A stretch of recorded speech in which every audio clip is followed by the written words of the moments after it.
Hi, everybody, and welcome to another edition of the Southern Fried Podcast. I'm Rex Nelson, senior editor of the Arkansas Democrat Gazette, and we are delighted to have a visitor from the north. Well, not the far north, just Batesville. But Dr. Melissa Taverner is the 19th president of Lyon College. She became Lyon's provost and dean of faculty in October of 2017, moving to Arkansas after 22 years at Emory and Henry in Virginia, a Virginia native, but an Arkansan since 2017.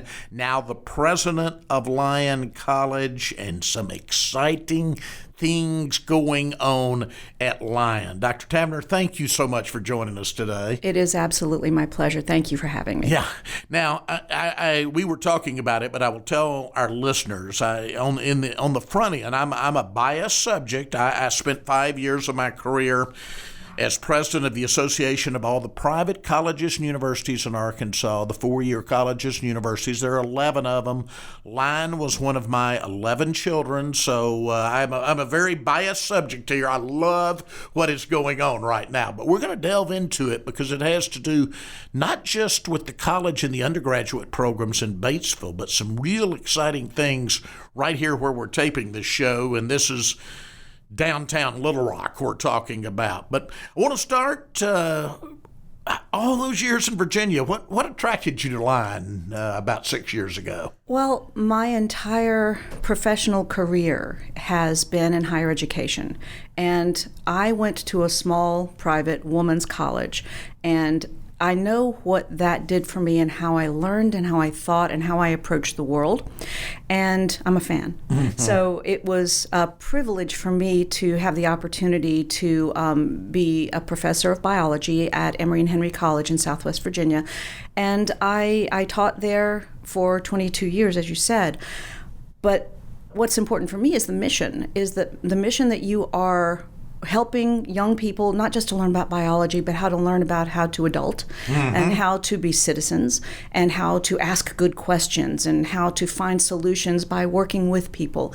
And that is part and parcel of why I sought another position outside of Emory and Henry at a sort of a leadership position, and Lyon College was a perfect fit because the ethos of Lyon College is absolutely about undergraduate education and helping people to realize their potential, the things that they love, the things that they're passionate about, and then go out into the world and do the good stuff, do the good work. I'm a graduate of a small liberal arts school. Both of my sons are graduates of small liberal arts schools. So, I'm biased.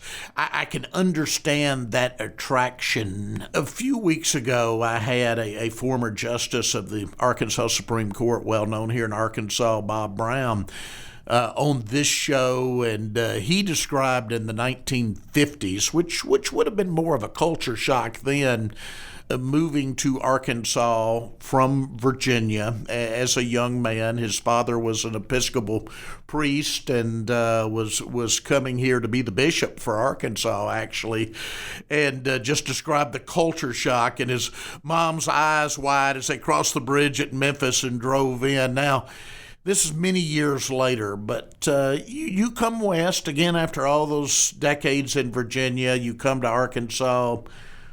What things, good, bad, indifferent, what things do you remember really surprised you about Arkansas? What would you say I was really not expecting till I got here and got on the ground? Well, I think the most obvious thing is that I moved here with my husband in January of 18 when I began work. Right. And that was an exceedingly cold January. It really was. I was not expecting that. And we looked at each other and said, we just left the mountains in Virginia and it was warmer. I'm like, what is that about?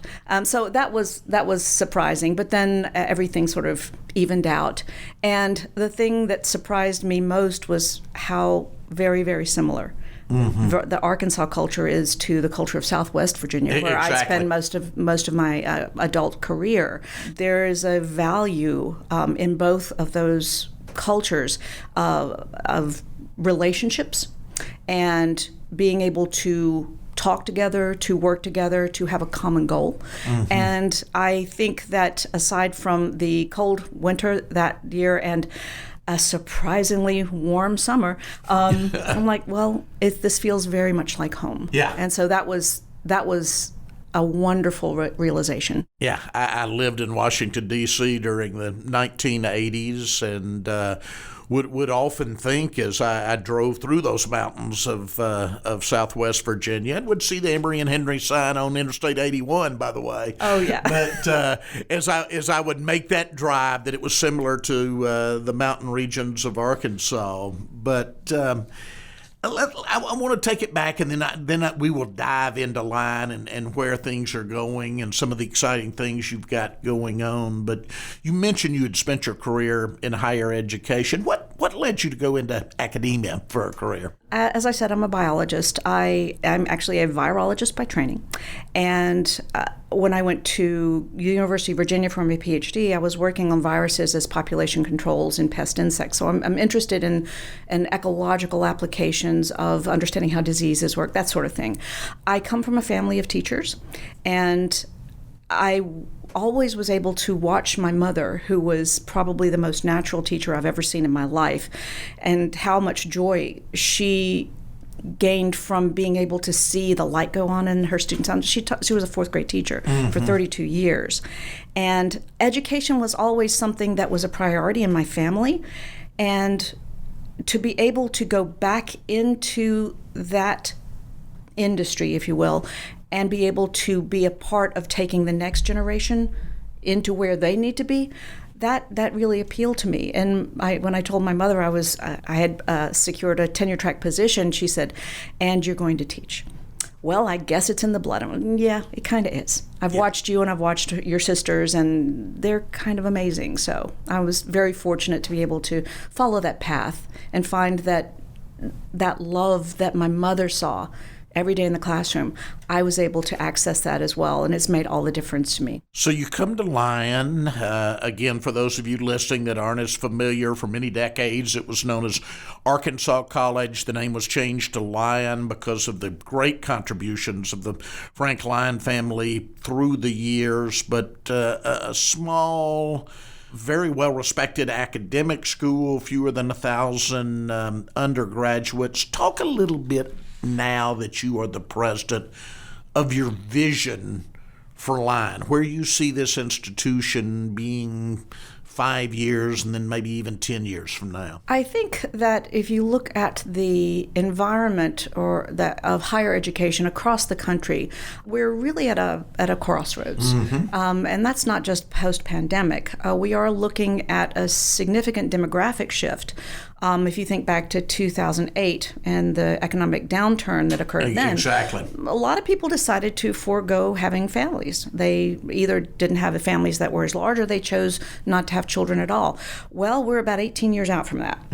And so we're looking at the number of college-age students in the next 3 to 5 years being significantly smaller. The enrollment cliff, as we call it in higher education, cliff, right, that we're about to fall off of. I try not to think about that image because it's quite frightening. Yeah. It is an opportunity, though, because if institutions are committed to undergraduate education as we are, we want to continue doing that job. We have the reality that, perhaps in the next 3 to 5 years, the number of college-age students available and interested in Lyon may be somewhat restricted. That's just the reality. So what do you do? Well, then you begin to reimagine what is the overall mission of Lyon College. It's education. It's higher education, but higher education writ large. And so we had been in conversation for a number of years about the addition of graduate programs. And the graduate programs that, for us, that would make sense. What are we always really, really good at? Well, our education department is one of the best in the state. And our students who graduate and they gain licensure, they are sought after, not just in Independence County and the surrounding counties, but all over the state and beyond. They're very well qualified. And so we thought, well, what would be the next thing that we could do that could build on that strength?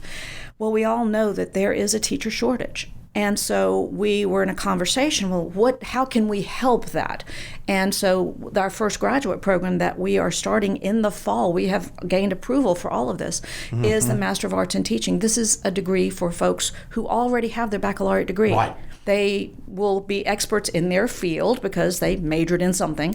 And should they choose to seek teaching as a profession, well, we will provide an opportunity to gain a master's degree, to gain the teaching background that you need to be an effective educator, and then help you move toward licensure. It's a one-year program, and we think it's going to be a really, really important thing for not just for Lyon, but for the school systems in the region. And then the conversations around our leadership tables, and what else? And what else? And what else? It's like, okay, let's back that down for a second. It's like, play to our strengths. What are the things that we are very, very good in? Another strength that we have is STEM education and pre-health professions education in particular. We send a lot of people to graduate school in biology, chemistry, those sorts of things.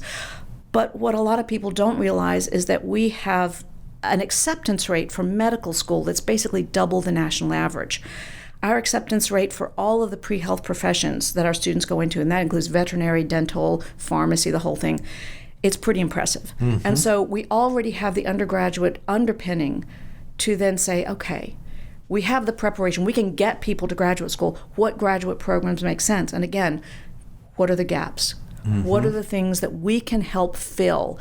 And our first conversation was veterinary medicine. And we were having this conversation 2 or 3 years ago, saying, would it be possible for Lyon College to take the lead on developing a veterinary medicine school in Arkansas, since at the moment there is none?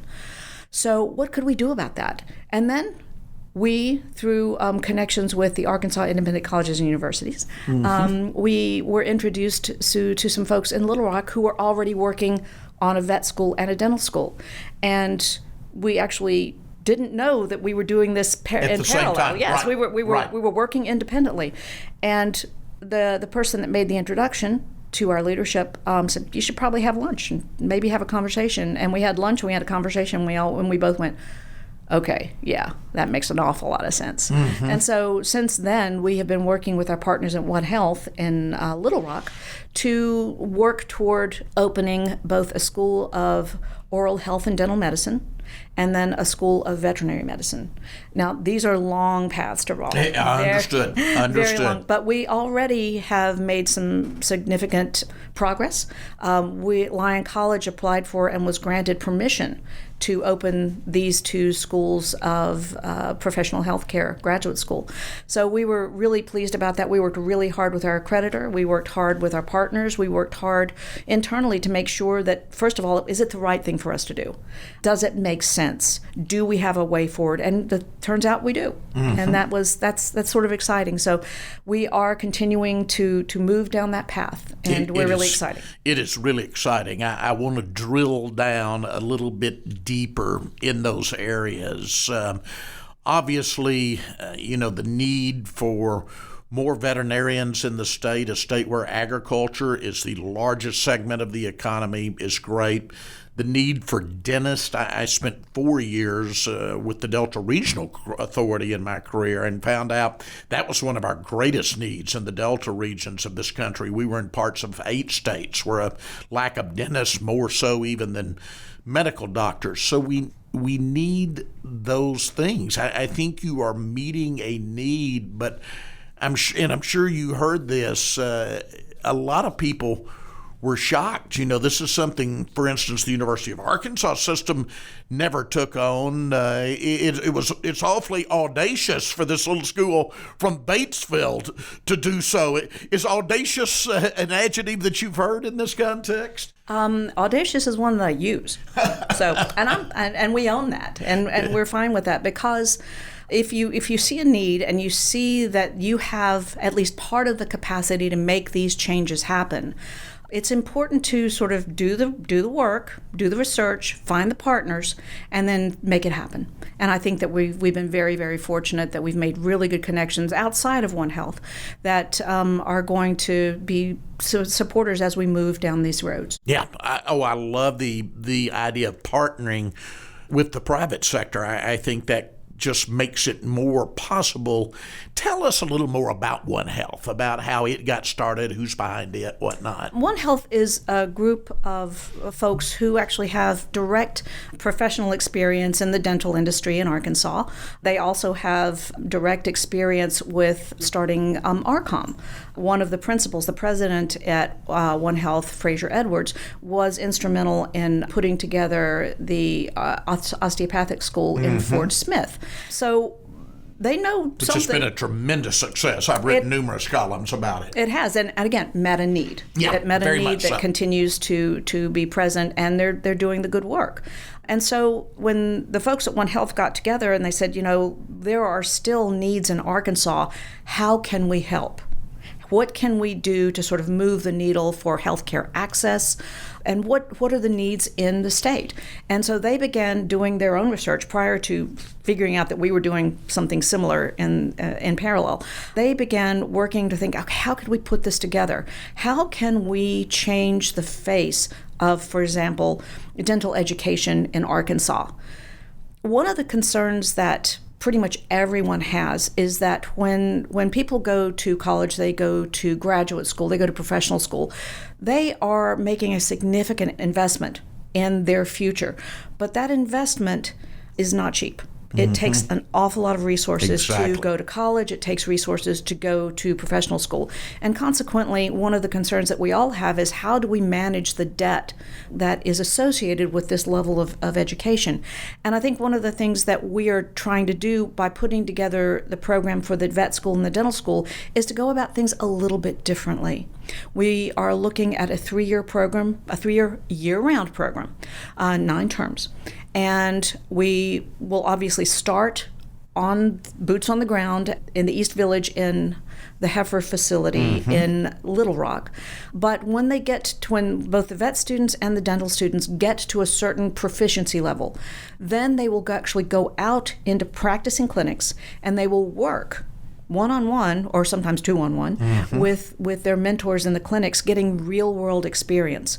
And there will be evaluation at every step. We're not going to put people into the field without supervision, without preparation. So that's an important piece of it. And so that's what we're thinking. I mean, it's a different type of education, but it's not unheard of. We're beginning to see this in the dental industry in other parts of the country. We're beginning to see this in the veterinary education industry in other parts of the country. So it's not so brand spanking new that there will be like, oh my gosh, we can't, that's just too different. We're building on the changes that are already in place and trying to take it to the next level so that we can serve the students, we can serve the professions, and ultimately Arkansas and beyond. We'll be back with more of the Southern Fried Podcast, but first, this break. Hi, Rex Nelson here. Thanks for listening so far. A lot of the topics we cover here on the Southern Fried Podcast and many more can be found on the pages of the Democrat Gazette. If you'd like to support this great newspaper's commitment to bringing you the latest in Arkansas news, sports, and entertainment, consider subscribing to the Democrat Gazette today. With your subscription, you'll get a digital edition of the newspaper every morning, along with the latest news and updates delivered to you on an iPad provided at no extra cost. You'll also get the same award-winning journalism you've come to expect from the Democrat Gazette, including my 3 weekly columns, plus exclusive photo galleries, videos, articles, and digital extras, all in the palm of your hand. As a bonus, we're offering a limited time deal to our podcast listeners. To take advantage of this exclusive offer, click the link in the description or go to arkansasonline.com/podcast23.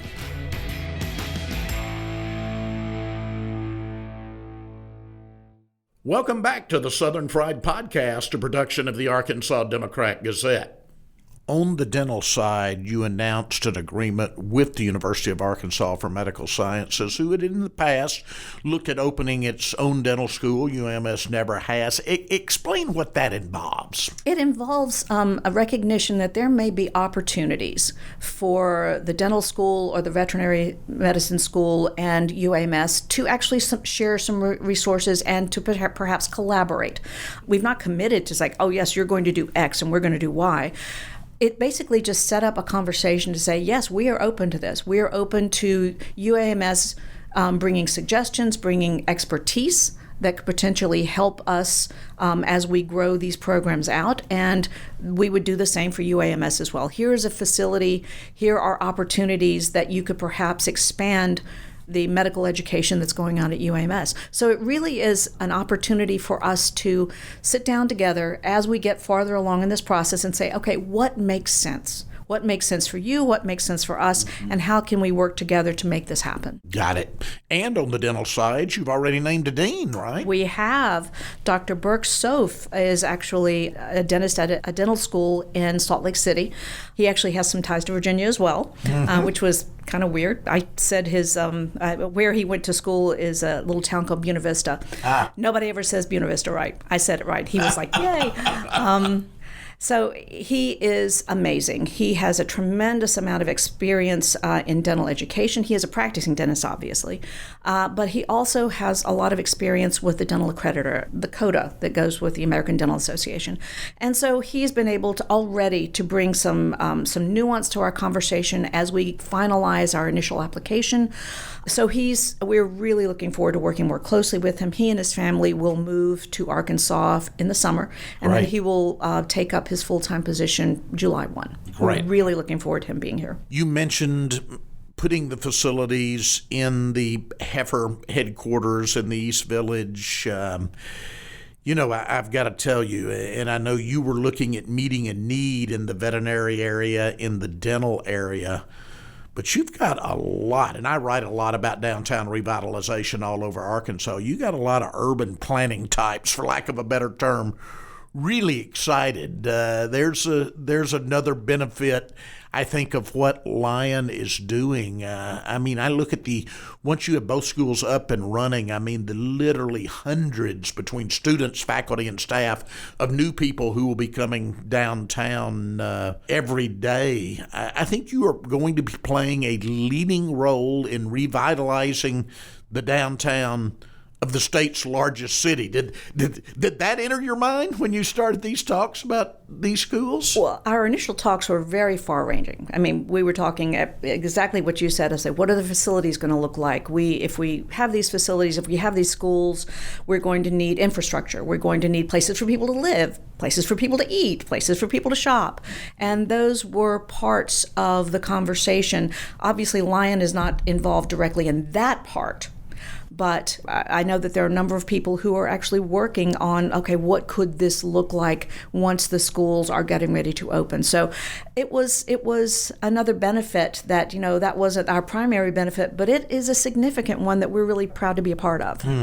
Like I said, I know there are a lot of people around Little Rock that are very excited about this. At the same time, I know you have had to send the message, look, Lyon College is going to remain a Batesville-based college. Our undergraduate programs are going to be here. Our campus is going to be here. We're fully devoted to Batesville in this area of north central Arkansas. Absolutely. That was one of the first questions that we received when we first announced this internally. It's like, are we moving to Little Rock? I'm like, no, we are 150 years old. Exactly. We have been in Batesville from the get-go. And because our roots are so deep, it would make no sense for us to leave the community that has been such a huge supporter, and vice versa. We support the Batesville and Independence County community in any way we possibly can. So that relationship is not something we're ever going to compromise. Mm-hmm. What we're doing is, as I said at the beginning, we are trying to imagine what Lyon College mission is writ large. And that means solidifying what we're doing, expanding what we're doing in Batesville, but also looking beyond Batesville. Where else can we have an impact? Where can we do the work that's important to us? So Batesville they're kind of stuck with us. We're not leaving. I have to believe that the publicity you will receive, and then once they're up and running, having that line named on the dental school, on the veterinary school, I mean, to project the line name out there more and more will help you draw more undergraduate students to Batesville. Absolutely, and we're already seeing that. My office gets a call or two every week or so from people. Sometimes it's grandmas, sometimes it's students. My granddaughter wants to be a veterinarian. When can she apply? And we're like, give us a minute. We're going to put your name in a database, and we're going to send you regular updates. We're going to let you know how things are going. We're seeing the same thing for the dental side as well. So that's exciting. And so what we will continue to do is to strengthen and support our STEM education, our liberal arts basis, which is incredibly powerful as a quality education, and let people know that if you want to go to vet school and you want to go to dental school and you come to Lyon, you are going to be very well prepared and very well positioned to take up that spot when you're ready. And so stay tuned. We will be communicating with you, and we will welcome you with open arms. You know, one of the things I love about visiting any college or university, which I did for years as a sports writer, and then later when I worked in higher education at AICU, is getting the feel for that which is unique, that's which sets it apart. And when I use the term, because it's the term that's coming to my head, funky vibe, that's a positive. And Lyon has that to me. Everything from the Scottish program and the Scottish festival that you have every year, and the bagpipe and the people walking around in kilts during that, to your outdoor focus based on where you are, with everything from rock climbing to cave exploring as club programs. But Lyon does have a unique niche that I think would be attractive to a lot of people. I tell you, look, you can get everything from bagpipe playing to rock climbing there. Absolutely. And be a really strong English major and be a really strong economics major. And you're going to come out of Lyon College having had all those opportunities. We have varsity sports at the NCAA D3 now. We have co-curricular programs. We have fraternities. We have sororities. We have, as you mentioned, LEAP, our outdoor leadership program. That's going great guns now. We have a partnership with Batesville, developing more bike trails, that sort of stuff. And so Batesville is a small town, but it has opportunities for exploration, even in a small town. And you sort of weave that into your Lyon experience.